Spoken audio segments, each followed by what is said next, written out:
Hello, Crucible Creatures, and welcome to the next KeyForge video. A couple of things before we get in. Sorry in advance, my voice sounds a little wonky. Don't know how it's going to come through the audio. I'm getting over being sick. I was going to get a short out last week, actually. I had it all planned and a script typed up, and then I wasn't able to speak for a couple days. So, sorry about that. I know I talked about it in my last video. I plan on getting that out soon, so keep your eyes peeled. I don't know that I'll post on social media like I typically do, since it's just a short, so if you like that kind of content, keep your eyes peeled for it. Let's get into this next video.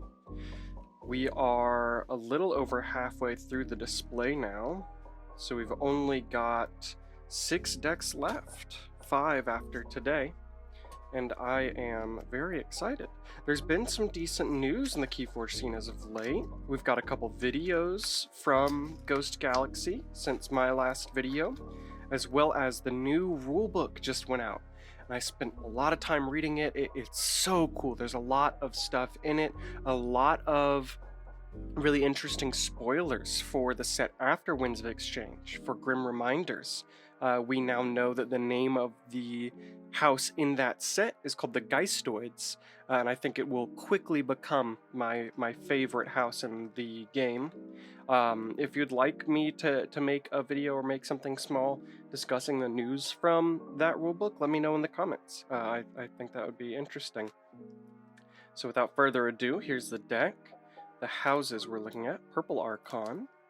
We've got Sanctum, Logos, Mars, nice, not bad. We've got Portobalt, the Philosopher, Outlaw. My kind of philosopher, interesting. A cool Archon here, kind of enrobed, no hands, got some orbs floating around its Hollow Knight bug-esque head, kind of beetle-like. Awesome. Well, give me 1 second and we'll get into the card reveal. Here we are with the card reveal. Here's a closer look at that Archon. See all the features I was talking about. This is a fun house combination. I feel like Logos is really good in Age of Ascension. It brings a lot to the table. And then Sanctum, this was kind of their supposed set, despite the drawbacks to it. Set the Archon aside. Oh wow, and we are starting off with a bang. This is awesome. So we're starting in Sanctum. Our rare card is a 3-power creature, Duma the Martyr. Destroyed, fully heal each other friendly creature and draw 2 cards. Her flavor text says, "Remember me. Squire Duma at the Battle of the Gate of Hope." It's an awesome card. I really love Duma the Martyr. Ooh, and we have 2 rares in Sanctum. We've got the Armageddon Cloak. This creature gains Hazardous 2, and destroyed, fully heal this creature and destroy Armageddon Cloak instead. Interesting. Okay, well, let's hope we get some good capture creatures, some good taunt creatures maybe. Then we've got Spirits Away, or the Spirits Way, rather. Awesome. Okay, board clears are very big. We've been lacking creature control and other ways to control, so this is a pretty good card. Destroy each creature with power 3 or higher. Let's hope we have some smaller creatures, although I'm sure Sanctum won't deliver in that department. They have some big ones. 2 of those. Okay, some decent board clears. Then we have Prince Derek the Unifier. Play, gain 3 amber if you control creatures from 3 different houses. That's not bad. He would be a target of Spirit's Way, would end up getting destroyed, but it's not too bad because he's a play effect, so maybe we can cycle him a little quicker that way. Ooh, then we've got Hadroth's Wall. It's an artifact. Each friendly flank creature gets +2 power. Oh, then we've got the Gorm of Om. Okay, really good artifact control. In Sanctum alone, we've already seen a lot of utility, these few cards. It's an artifact with Omni. Sacrifice Gorm of Om to destroy an artifact. Then we've got the Grey Rider, 2-power creature with deploy, and play, fight, reap. You may ready and fight with a neighboring creature. Did we get 2? Oh, we did not. Still not bad to have a single Grey Rider. Then we've got Take Hostages. It's an action play for the remainder of the turn. Each time a friendly creature fights, it captures 1. That's good. Got Healing Blast. Fully heal a creature. If you healed 4 or more damage this way, gain 2 amber. So we're going to want to do a lot of fighting. We've got a lot of ways to heal, so we can't be punished. And 2 Healing Blasts. See if we can get a lot of amber from that. We've got the Hollowed Shield artifact. Action. Choose a creature. For the remainder of turn, the chosen creature can't be dealt damage. Interesting. Ooh, okay. And then we have one of the other creatures on the box art for Age of Ascension. Going to Mars here, we have Yixlik Stim Rager as our rare. A 4-power, 2 armor creature with fight, deal 2 damage to a creature, and move it to either flank of its controller's battle line. Some more fighting in a different house, that's good. Then we've got the Incubation Chamber, that's good. Some much needed speed. It is Omni, reveal a Mars creature from your hand if you do archive it. Then we've got Zorg, not my favorite Mars creature, but not the worst as far as giant Mars creatures go. Oh, an Incubation Chamber is rare, so we have 2 rares in Sanctum and Mars. So then this is Zorg, 7-power creature. It enters play stunned, and before a fight it stuns the creature it's fighting and each of its neighbors. Then we've got the upgrade Red Planet Ray Gun. This creature gains Reap, choose a creature, deal 1 damage to that creature for each Mars creature in play. Ooh, then we got some more creature control here. Exterminate with play, or it's an action, play. For each friendly Mars creature you control, destroy a non-Mars creature with lower power. The only Mars creature we've seen so far is Zorg, so... then we've got more. This is creature and... excuse me, sorry about that cough. Creature and artifact control, as well as an upgrade. Some great control all around. Lots of artifacts, holy cow, artifacts and actions like crazy. Combat Pheromones, Omni, sacrifice combat pheromones. You may use 2 other Mars cards this turn. Oh, and then we've got Zizizix Shockworm. 3-power, 1 armor creature with after an enemy creature reaps, stun it. One of my favorite Mars creatures. Then we've got Xanthix Harvester, a 3-power creature. Xanthix Harvester can't be used while it has a non-Mars neighbor. Reap, gain 1 amber. So you'd reap, gain 2. It's a little hard. We've got 2 of those. We don't have very many Mars creatures. Let's hope we can get some more the last couple cards here. 2 of the Xanthix Harvesters. Then we got the 2-power creature Agent Who-Man.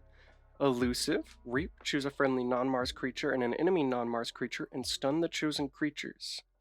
Interesting. I don't know that trade-off is worth it. Unless you're stunning something on your side that isn't particularly important. 2 Agent Humans. They might just be targets for sitting next to our Xanthix Harvesters. Then we are into Logos. And we do still have a rare in here. It is the action Master the Theory. Play. If there are no friendly creatures in play, you may archive a card for each enemy creature. Not bad. The Mars had a decent number of creatures there at the end, but we haven't been super creature heavy. Go. And another rare. That's 6 rares in this deck. Interesting. We've got the artifact Fetch Drones. With action, discard the top 2 cards of your deck. For each Logos card discarded this way, a friendly creature captures 2 amber. Not bad, some speed as well as some amber control.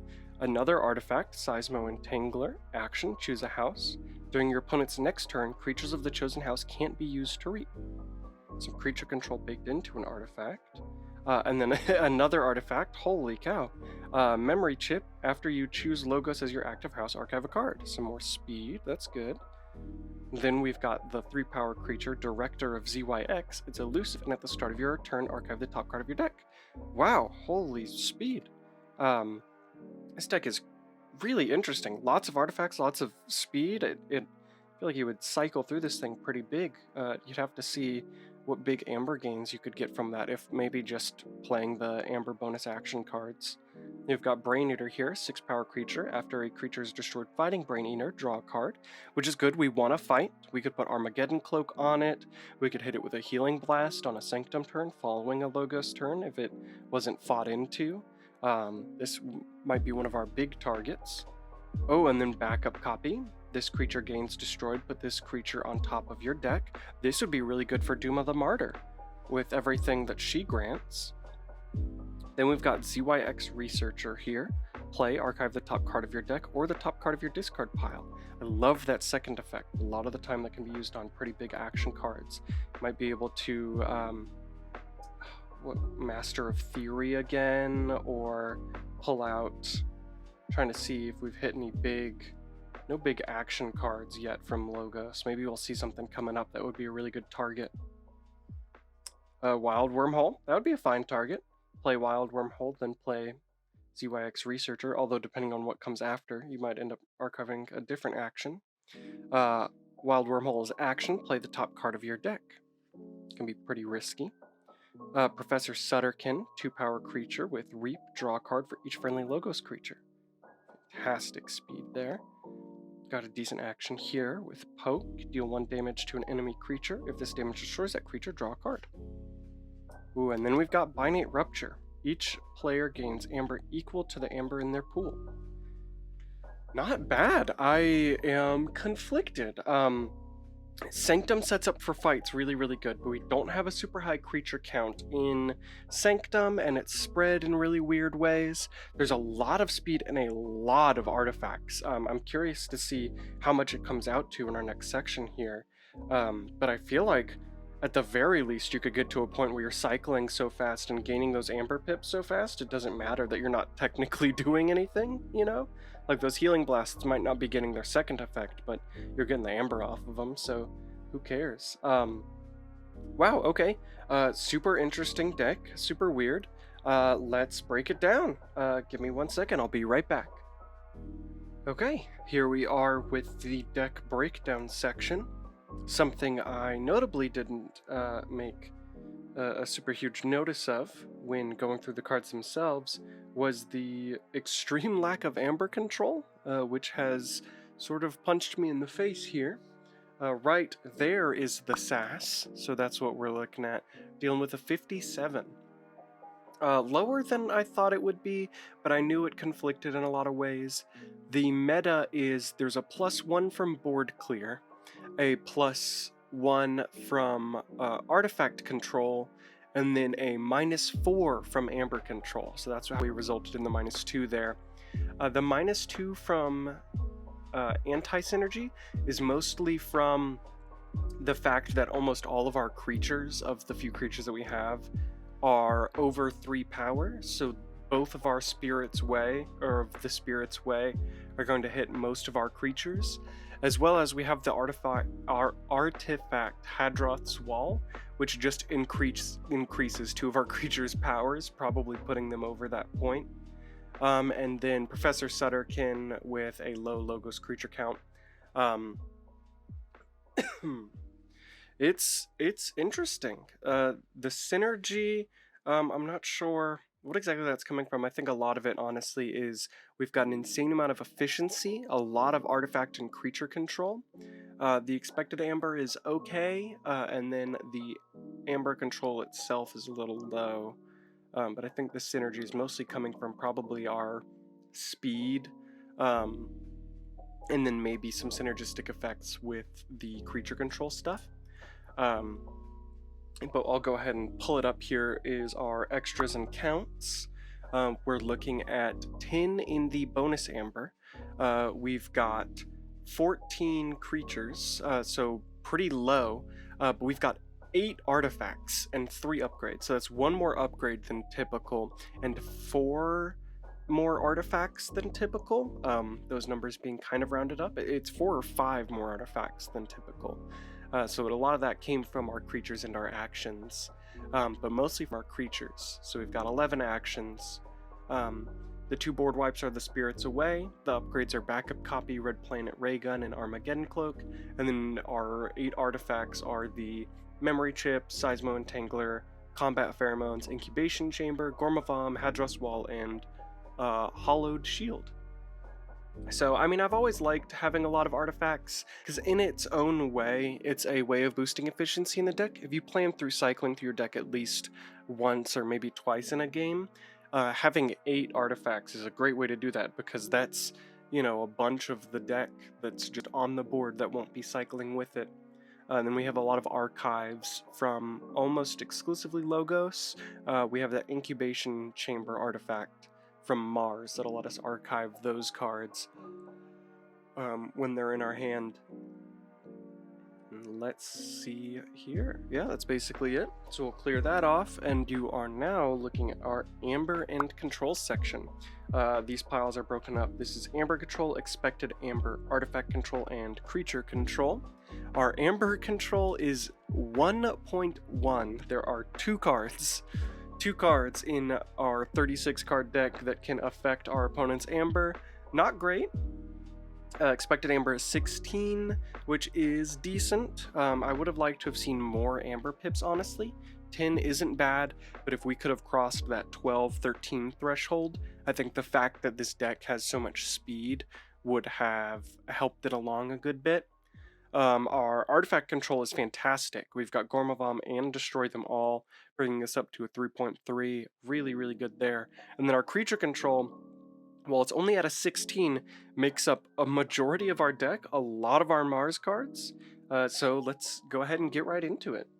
With the Amber Control here, we've got the Fetch Drones, which is an artifact, so thankfully at least one of them is a little repeatable. We discard the top 2 cards of our deck. For each Logos card discarded, a friendly creature captures 2. And then we've got our Take Hostages. For the remainder of the turn, each time a friendly creature fights, it captures 1. So, stinks that our only Amber Control is in capture, but it's there at the very least.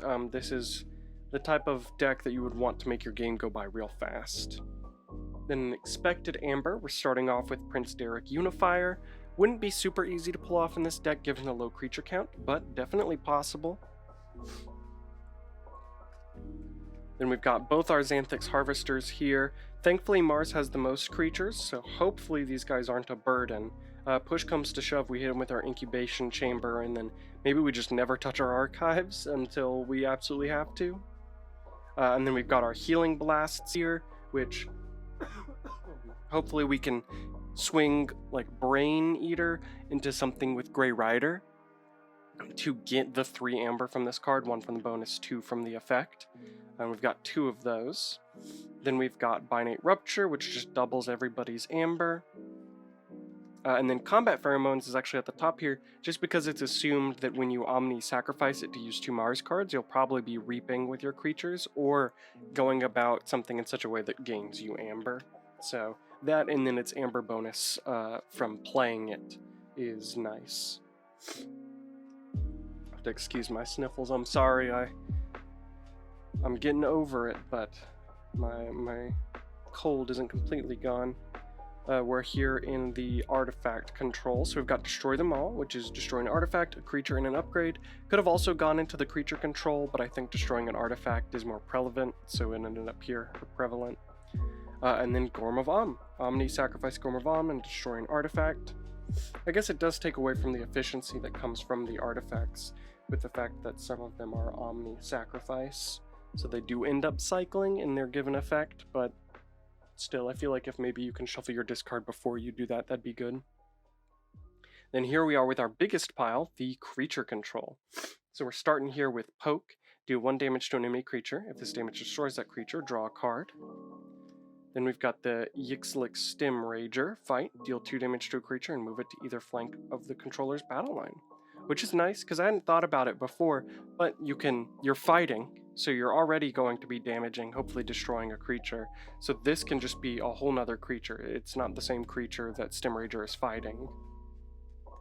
Then we've got the Agent Humans. With the Reap, choose a friendly non-Mars creature and an enemy non-Mars creature, stun the chosen creatures. Agent Humans is probably one of those that we're going to look to archive early with Incubation Chamber. I don't know. I don't think I like it that much. With our lack of creature control, it's really hard to justify stunning a friendly creature unless maybe it's a Mars creature that we can go ahead and action that turn. Maybe our Xanthix Harvesters if they're not actively doing anything. But even then, I don't know that you can remove stun because you can't action them because I believe they just can't be used when they're not next to a Mars creature. So I don't know. These might, and plus with the reap effect with its wording, you have to. It's not a may. So 2 of those though. Then we've got our Zizix Shockworm. After an enemy creature reaps, stun it. Very good. Our Red Planet Raygun upgrade, which gives the creature reap. Choose a creature, deal 1 damage to that creature for each Mars creature in play. Good that Mars has the most creatures in the deck. We've got Zorg here, which enters play stunned, but before fight it stuns the creature it's fighting and each of its neighbors. Then we've got Grey Rider here, which can be played anywhere in your battle line, and you may ready and fight with a neighboring creature with it, which will be really, really good if we can get it on Zorg for those healing blasts or Brain Eater. I think it'll be very important for some of the Sanctum plays in this deck. Then we've got the Seismo Entangler here, which is an artifact with action. Choose a house. During your opponent's next turn, creatures of the chosen house cannot be used to reap. So just stopping reaping from happening. Then we've got Exterminate. For each friendly Mars creature you control, destroy a non-Mars creature with lower power. Not super many of these. I mean, we can hope for some low power enemy creatures, but with the Stim Rager, that could help since it's got 4 power. Zorg is going to be the big one. Zizix Shockworm doesn't have a whole lot of power, so I don't know how well this will go off, but it'll at least be a destroy 1. I kind of just wish it had an Amber Pip on it. Then our effectively board clears, at least definitely for our side of the board, with the Spirit's Way. Destroy each creature with 3 power or higher. So that's everything that we are looking at. Not bad, a lot of creature control, holy cow. It's like half the deck it feels like. I know it's not that much in card quantity, actuality, but still, it feels like all of the 16 for the creature control is each individual card. Last thing here we're looking at is the speed and board right there. So we've got 11 efficiency, which is really nice. The memory chip and the incubation chamber help out with that a lot, especially given that they're artifacts. It's super awesome. The board power is pretty low, which stinks with how important fighting would be, especially since we have Doom of the Martyr, who can really help facilitate these big fights. But the majority of that power comes from Brain Eater, the Stim Rager, Duma, and Zorg. Then our creature protection is decent. It's got that from Hadroth's Wall and Armageddon Cloak. We do have some recursion with ZYX Researcher, which can archive the top card of your discard pile. And then in other, Armageddon Cloak is there. I'm not sure exactly why. Maybe it's because of Hazardous, or because of its unique effect that it ends up destroying itself as opposed to a creature or something. I'm not sure. But yeah, that was it. Thank you guys so much for watching. It was fantastic doing another deck breakdown. Super excited for the future of KeyForge. We're getting some pretty consistent news, and ever approaching that super exciting Game Found delivery month. And hopefully June, they said they should be shipping. So stay pumped, everybody. It was super nice hanging out with you. Thank you for watching my videos. And as a good friend always says, don't forget the most important part of KeyForge is the person sitting across the table. You guys have a great rest of your day.